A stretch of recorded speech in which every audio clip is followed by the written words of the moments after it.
Oh no's, hellos, and welcome back to another videos. And today we'll be taking a look at the StrongHold set. Yes, the StrongHold set. Oh yeah, it was kind of a good set. It was kind of good. But yeah, so I kind of like the set. It wasn't my favorite set, but I kind of like the some of the artwork of the set. So we'll be showing those off in their glorious sort form, and we'll see, and we'll talk about the history, of course, of the cards, because most people are interested in, I think. But yeah, anyways, we'll be going to the top 10 list, and you'll see some surprising cards.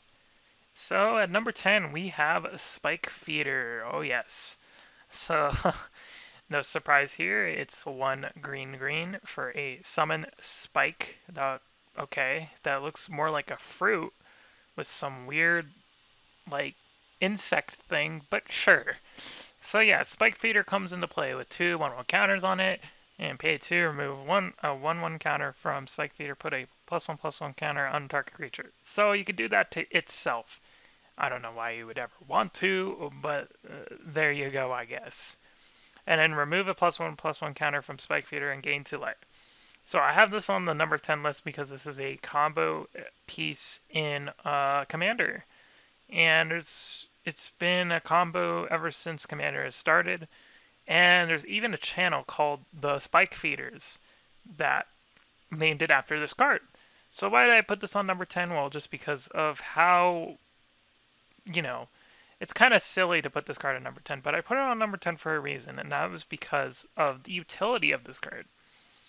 So what you could do is you can use this as kind of like a counter manipulator. So there's some cards that put +1/+1 counters on different things. This could be an engine to that sort of thing. If you need to gain 2 life because you're low on life, move a counter on it. No cost whatsoever. If you want to move a counter to a different creature, you can. And this card was busted only because of the combo, and that's why I have it at number 10 because of that reason. Also, utility of the card, to be fair. And yeah, let's move on to another green card because we're all green today. And number 9 is Constant Mist. So yes, this is a 1 green instant for just a fog effect basically, which is prevent all combat damage that would be dealt this turn. But what's so good about this fog is that you could sacrifice a land. Yes. So this is mainly played in Get Rog decks or any lands decks in Commander. And this is why I put it on number 9 is because of the effect. You can basically, if you have a deck that likes putting like playing lands from their graveyard, you can infinitely fog all damage, which seems very powerful, and it is. Um, and I just don't know why this card was printed for the buyback. It should have just said to prevent all combat damage, but no, they just wanted to add the buyback. And the buyback's just broken because it's just you sacrifice the land. I feel like that's just not enough. It's not enough of a downside because it could just infinitely do that. And this has been played in Commander ever since it was printed, basically, or legal, I guess. So yeah, and if I was walking through a fog and I was like this, I would be like, oh, Tech Gobbo's not gonna hit me because he's not gonna see me. It's like it's constantly there. It's like, but it's never gonna hit me. And the artwork looks kind of cool. I mean, I kind of like the artwork. It's kind of it shows like a mystified like cavern or something, and it looks kind of cool. I like it. Don't judge. And at number 8 we have Hearthstone. No, not that. This Hearthstone, not the other card game. Jeez, guys, get yourself out of that senior scene. And it's a non-legendary Hearthstone, because I guess you could find more than one. So it's 3 mana for an artifact. Activate ability as a creature costs 1 less to activate. This effect, of course, can't reduce it to 0, basically. So yeah, Hearthstone's pretty cool, and it was just used in it's just a commander staple. But this is universal because I'm going any deck that has like an activated ability or something. Urza. But yeah, it's just a solid card, and that's all I have to say about it. Um, it's not legendary, which is kind of weird, but oh well. That's most of Magic these days. What else do you expect? I'm gonna make a freaking deck where I can clone Embercleave and Spark double it somehow. Yeah, I'm going to do a 2 Embercleave deck. You're going to see it. I'm going to try to do it. Hopefully it doesn't fail. Alright, we'll get to that the part when we get to that part. So now we'll move on to basically the broken cards here. Because number 7 is definitely a history card, and it's Migra. And why is this card broken? Well, for 2 black and an enchantment, whenever any opponent discards a card, Migram deals 2 damage to him or her. Just player. Just let's leave it at that, okay? Not to him or her. You never know. There's multiple genders now. It's 2020. Get in the game. So yeah, Migram. Why was this card on the list? Well, this card is on the list because of the history of it. There was a combo deck called Migram Jar in Standard, and it was actually in Urza's Saga, which we'll get to when we get to it. But this combo revolved around Migram and Memory Jar. What you can do with the Migram and Memory Jar is you can sack the Memory Jar to make your opponent discard their hands. So, of course, they discard boom, boom, boom when you discard it, okay? And then it was just such an efficient combo that they had to ban Memory Jar because of Migram combo decks. So it was broken only because of this silly little combo, which it is a pretty good combo. I mean, it's okay. But these days, it's a 2-card combo that takes some setup. And it doesn't deal all the damage, sure, but still. I guess if you add 2 it, you can just kill him instantly. So, I guess that was kind of brutal. So yeah, Migram Jar. It's also really good in mono black discard decks. So if your opponent likes to discard, they deal 2 damage. So yeah, it was just an efficient combo deck, and that's why this card was so powerful in the day. And yeah, we're going to move on to another one, which is a staple in Commander decks, and that is Sliver Queen at number 6. And it's Rainbow Mana, because cool, rainbows are cool. And you summon this big Sliver Legend. It says Summon Legend, but you just errata it to say Summon Sliver, Legendary Sliver. Sliver Queen, of course, counts as a Sliver, and you pay 2, put a Sliver token into play, treat this token as a 1/1 colorless creature. But it's not because it has the buffs of other slivers. Alright, so let's explain what slivers are. So slivers are kind of like the best tribal deck you can possibly get because every sliver is a sliver in addition to its other sliver type. Basically what that means is every sliver gives all the slivers the same ability. Except for the legendary ones. Well, some of them. I guess not really. This is the only one that doesn't. It just makes baby slivers. So yeah, and you can put Hearthstone in it. Cool. That's not the point though. But yeah, you can basically, I guess, get a combo with Mana Echoes, I think it's called. Yeah, that's Infinite Slivers. And yeah, this is just a really powerful card in EDH, and it still sees play to this day. It's a popular commander, and people like to build around it because it's a sliver, god damn it. And all you just need is other sliver creatures, because that's all the deck revolves around, is just other slivers. And man, those slivers can get annoying, let me just tell you. I've played against it a lot. But yeah, that's why it earns the number 6 spot on this list, and that's why it will always be a waifu to some people, because some people are attracted to slivers. I don't know. I've heard a post like that. I have. And her children are ever part of her. Yes. Ever part of her. It should say every part of her, because technically that would make more sense. Maybe that's a typo. Who knows? Who knows? Alright, let's move on. And at number 5, I guess we all know this card because we play Standard, or we don't. And it is Shock. So it's 1 red for an instant, and it just deals 2 damage to target creature or player. It actually is errata to say any target, because that's what it actually was errata to. So yeah, Shock. This is actually still played in red deck wins in Standard to this day. Shock is still reprinted to death to this day.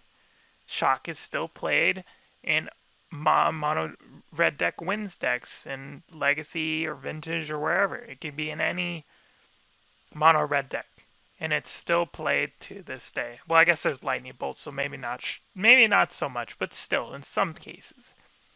So yeah, Shock is just kind of an iconic card. It's been reprinted to death so much that we kind of all know what Shock does and deals 2 damage to target creature or player. And that's why we call them shock effects. Every time something deals 2 damage, we call it a shock. 1 damage is a ping, and 3 damage is a bolt. So that's where you get ping, shock, and bolt uh, for. So every time you dealt 2 damage, refer to this card, shock. Just And it's iconic. I gave it a number 5 because it's iconic, and it's still played to this day in so many mono red decks. It's just wow. It's just amazing how far back this card goes. It's crazy. Lightning tethers souls to the world. Thank you for saying that, because lightning bolt's a thing still. Shock is just the little brother. And let's move on to number 4, which is the polar opposite of red. It's blue. It's Mana Leak. Oh boy. So it's a 1 blue for instant. It says interrupt, but it means to say instant. Counter target spell unless its caster pays an additional 3. So wow, is this card kind of broken. So counter any spell for 2 mana. So I say about 2 mana counter spells, they're just great. They're great all around.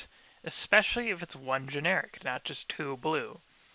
So making it 2 generic, it saw play in a considerable amount of decks, like control decks. Also saw a bit of play in is it aggro decks, because Mana Leak is just one of those cards that it's just really good. It's really nice. It's good for tempo, but not good for other things. Control decks only ran it only because there was a lot of aggros in the day, and when there weren't, then they would sideboard it out.